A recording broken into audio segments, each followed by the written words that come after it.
Sveiki, esu slaugytoja Monika Šilienė. Kauno klinikose dirbu 13 metų. Prieš 2 metus nusprendžiau paįvairinti savo kasdienybę ir išbandyti kažką naujo ir specifiško.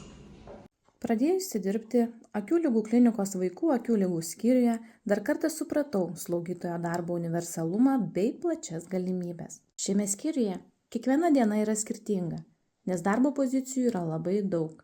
Vieną dieną gali dirbti klinikinėje praktikoje, kitą dieną komandoje su gydytojų kabinete, o trečią savarankiškai atliekant diagnostinius tyrimus.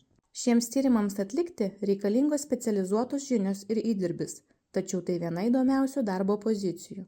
Slaugytojo darbas patrauklus savo prasmingumu, tačiau mane labiausiai žavi šios specialybės universalumas. Džiaugiuosi būdama slaugytoja ir ačiū Kauno klinikoms už galimybę augti, atrasti ir išmokti.